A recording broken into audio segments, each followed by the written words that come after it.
Namaskar and welcome to this exclusive conversation with Shri Bandaru Dattatreya, Honorable Minister of Labour and Employment.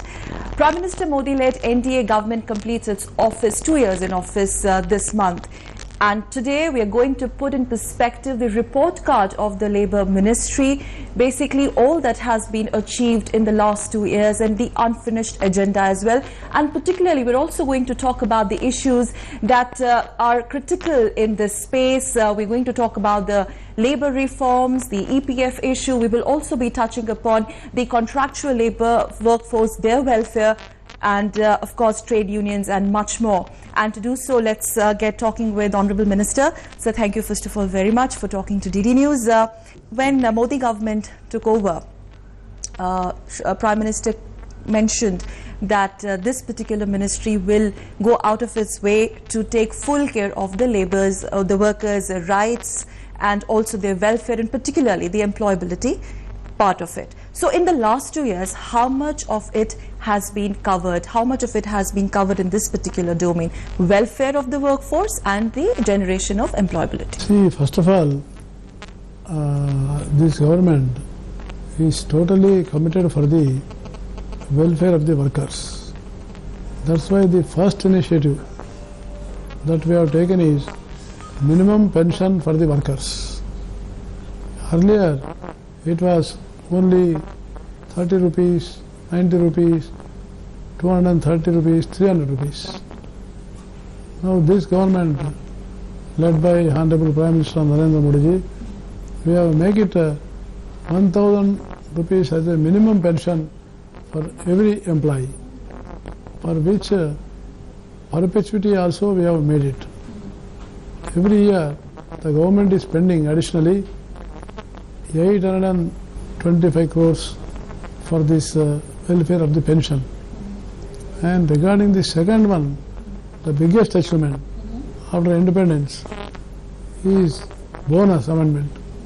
In this bonus amendment act, earlier the calculation was only 3,500 rupees. Now we have enhanced it up to 7,000 rupees. One is coverage. Earlier it was 10,000 rupees. Now we have increased it to 21,000 rupees. So this is more than double.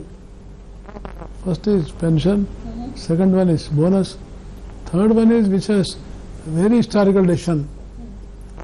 Through executive decision we have taken that the minimum wages are very, very important for the worker, those who are working in the, particularly the contract workers. I was coming to that. The hike in the contractual workers' pay hike, you've taken it to 10,000 rupees. Are we going to expect more initiatives on those lines in terms of empowering the contractual labour workforce? What all should that particular class expect from your ministry? See, even this 10,000 rupees also may not be sufficient, because they are more skilled workers. But now, national floor level, national minimum floor level is 160 rupees. So then 160 rupees, that is also a recommendatory one. It is not a statutory one. So in this perspective, when the Supreme Court gave its judgment, and taking into consideration of consumer price index and also variation of dearness allowance and other some social benefits to the worker should be enhanced. Then keeping in all these parameters, then we have put up to 10,000 rupees as a minimum wage. Even the state governments, if they give higher, and the minimum wage will be 10,000 or whichever is higher. So are these factors, are you considering these factors in the new set of labour reforms that you personally are looking into? Because in one of your earlier interviews, in fact, you mentioned that our labour reform initiatives need different thinking. So what has been so different and what is it going to be now? Labour reforms. The first very difference is this, the sea change is particularly the migrant labours. Migrant labor. Migrant labor. This government has started National Shrama Suvidha Portal. It's called Shrama Suvidha Portal. National Shrama Suvidha Portal. So this Shrama Suvidha Portal, now we are going to provide under this Shrama Suvidha Portal, the industry will be given LIN number, LIN LIN number, and the workers will be provided, employee will be provided by universal account number. Now the employee can come all online returns, and for employee this UAN number, which is a portable one, and even the migration with this number portability, he can get wherever his pension or even for his what you call that EPFO, other thing can be get anywhere else. So according to that number, the LIN number we have provided, 8,60,000 establishments have come on the portal. Okay. And employee, 6.23 crore employees, we have given LIN number. And other important factor is this UAN, we have activated 2.3 crores with Aadhaar and bank account. Okay. And by end of this year, we are going to provide all these 6 crore workers for the UAN, so that the complications in the Provident Fund or even other laws, simplification, we have made it through the technology. Now this is the first achievement. And second achievement is the employment generation is the prime area where which we are going, Prime Minister flagship program, that is Make in India program. In this Make in India, the major portion is Skill India. Unless the workforce should be converted into the skill workforce, technical workforce, for which a separate ministry has been created. Now, in this country, every year 1 crore unemployed workforce is coming into the market. Workforce is coming into the market. And with the demographic dividend, India is going to play a major role. For this, we have started National Career Service Portal.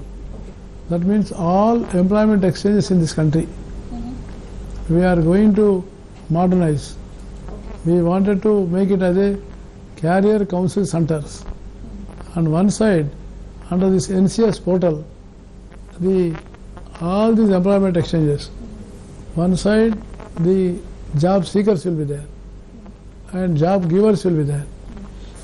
And on this portal, the counseling will be take place, and every employee who registered in the employment exchanges, he can be provided the information of the job, where, which date, and which company you have to get job. You can go and search for that. And for carpentry, drivers, or even mechanics, even nursing, even many of the tourism centers, like that, the counseling is very, very important. So for which we have started the first phase, 100 model career council centers, for which 380 crores we are spending it. We'll slip into a very short break. When we'll come back, we'll talk about the reforms that are lined up as far as the unorganized sector is concerned, and also, since employability is one of the cornerstones and the prime focuses of this particular ministry, we're talking about labor and employment, what all is lined up and how much of the space has been covered as far as employment generation is concerned. Stay tuned to DD News. सुबह का सही आगाज ताजा खबरों के साथ, सुर्खियों के आईने से देश विदेश की सही तस्वीर और दिन के हर पहलू पर नजर। नया सवेरा सोमवार से शुक्रवार सुबह 7 बजे सिर्फ डीडी न्यूज पर।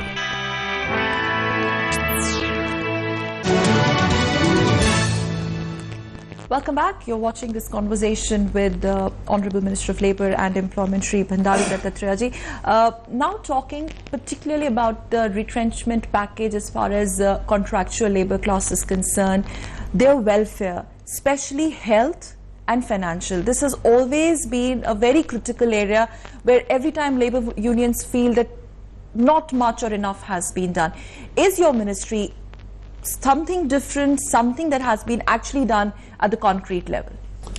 And in this sector, our more emphasis, more development which we have achieved is in the Employee State Insurance Corporation, that is ESIC. In ESIC, we have started second generation of reforms. In this second generation of reforms, which the Prime Minister, Honorable Prime Minister has inaugurated on 20th July in 2015, in which now the entire all hospitals, all medical dispensaries in ESIC, online registration and availability of electronic records, all their availability of electronic records, and beneficiaries need not go to the ESI hospital. With this online electric record, he can get his health records through SMS to his doorstep. Number one. For which we have started PANCHDEEP scheme. With this PANCHDEEP scheme is the largest social security scheme in the entire Asia, and we have spent more than 2,000 crore rupees for this IT enabled services in health. And second is, we have another change is Swachh Bharat Abhiyan in all hospitals, in which all the patients, those who are on the beds, we change daily their bed sheets in the different form of colors. That is called whip-grey. That means Monday, whip-grey. And this is called rainbow. Other new initiative is we started Ayush in all our dispensaries and hospitals.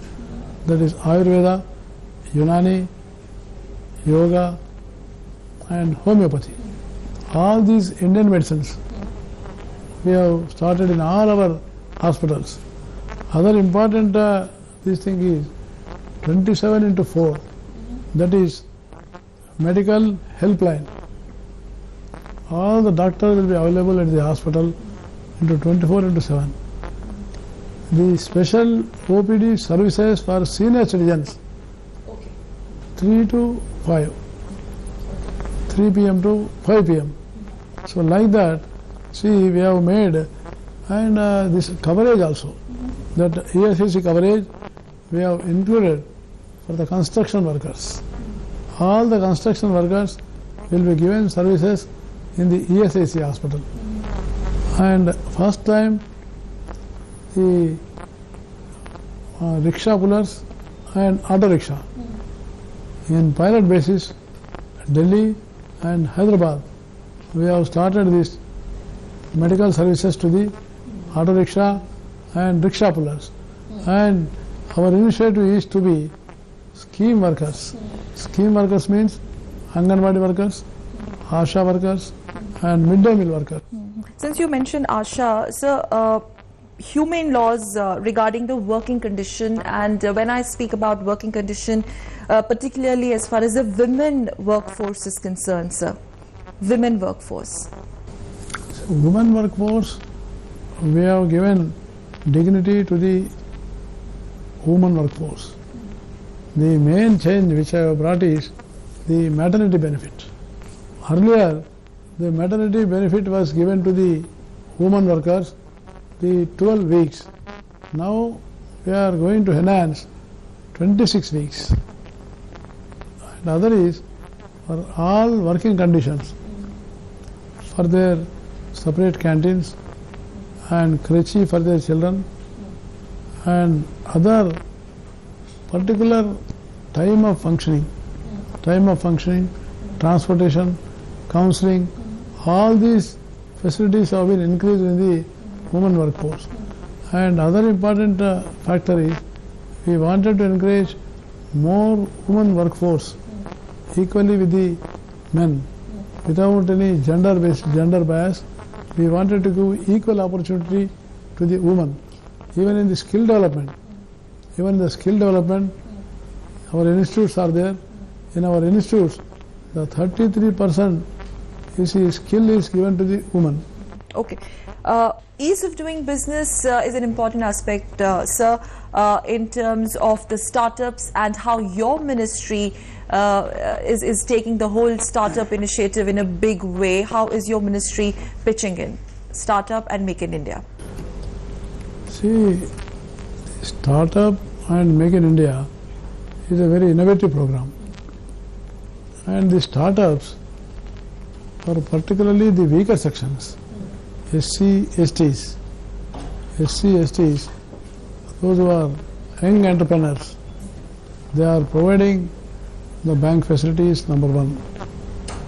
Number two, each bank, minimum 2 number new entrepreneurs should be encouraged. Like that, total in the country, 250,000 entrepreneurs, they are going to be given this opportunity, and every entrepreneur, I am telling about SC, ST. Other than this, lot of entrepreneurship to providing in younger generation in different fields of business.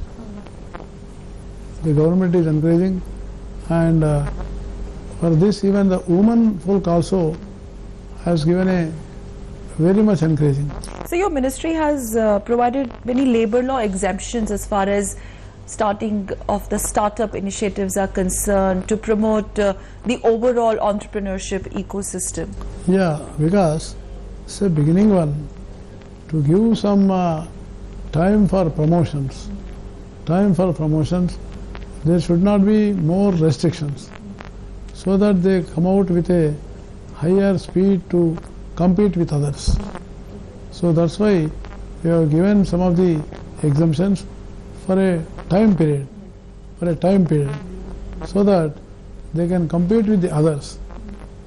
Even for the startups, see, the Prime Minister has given for this unemployment people 1,000 crore rupees have been provided for employment generation in this program. Sir, what are the specific measures that your ministry is taking in terms of pitching in ease of doing business? Because you said earlier that your focus primarily is going to be employability, the generation of employment. So in order to facilitate that, this ease of doing business and various initiatives which are practically implemented on ground. So this is one of the major areas where we have to encourage the employer, because our main this thing is a conducive atmosphere should be created among the employer and employee. So in this, the ease of doing business also, we have encouraged it. In this ease of doing business, our administrative charges we have reduced under the for the establishments for EPFO and ESIC Act 1052. And we have reduced it to 1.10% to 0.85%. This is going to benefit 850 crore rupees for the employers. And all these administrative charges, all these complications, it has been solved through the technology. Are the labor unions overall on board with you? Are they with you on same page as far as all the reforms that you have listed in various spaces like startups, Make in India and labor reforms? How much they are with you, and how much do you think, if at all there is any trust deficit between you and the labor unions, I mean the ministry and the labor unions, that needs to be bridged? See, labor reforms is a continuous process. It is a continuous process. But there are 44 labor laws are there. These 44 labor laws, they have been enacted. Some of them are 1925. Are you going to do away with some of them if you think they are redundant? So 1925. Now it is some 60 years or 70 years, 80 years are over. Now all these laws should be tuned to the update, number one. Further, we want simplification, rationalization and amalgamation. Through this, we wanted to make 44 labor laws into 4 labor codes. Okay. One is Code on Wages, Code on Industrial Relation, Code on Social Security, Code on Safety and Working Conditions. But nowhere the workers' rights will taken away. Our paramount interest is to protect the interest of workers. Recognition of the trade unions is one of their main demands. It has always been one of the main demands, and one of the proposals by the ministry has been that you are not really going to allow outside entry into the trade union. In organized sector, the outside office bearers will not be allowed. Whereas in unorganized sector, the 2 outside office bearers can be taken into. Because we don't want any politicization. The industry should not be politicized. Worker union will be there, but the union will be within the own industry, not by outsider. And other way, this is another reform is the registration of trade union. Sir, now let's also talk about the EPF issue. Broadly speaking, what were the reasons that led you to change your stance on the EPF withdrawal finally? More clarity on that. And now, are you happy with the decision that has been taken now by your ministry? No, really, because under the EPFO Act, the employer contributes 12% and employee contributes 12%. Now the restriction has been made in the agreement of trade unions. It is the demand of the trade unions. It is not the ministry's demand. And in which employer's contribution of 12%, we have restricted only 3.67% of its contribution can be taken from EPFO after retirement of 58 years of age. And now this is the demand of the trade unions. Minutes are there. That meeting took place when Narendra Tomar was minister. And now when the workers want that, see, we don't want to wait for 58 years. Okay. Then we thought of, okay, if the workers' demand is there, workers' interest, they feel that there and then only we wanted to take away our employee provident fund, then we have agreed. That's why, but it is in the interest of workers. But and as far as the EPF interest rates are concerned, are you on the same page with the finance ministry as of now? Our discussions are going on because CBT has recommended for 8.8%, and Ministry of Finance advised us go for 8.7%. We are examining, our CPFC, our ministry, we are examining, and we are going to have discussion, dialogue with the Ministry of Finance, and let us see what final conclusion will come. But everything will be towards the welfare of the workforce. Sir, one final question, very briefly. Any unfinished agenda as far as these 2 years are concerned?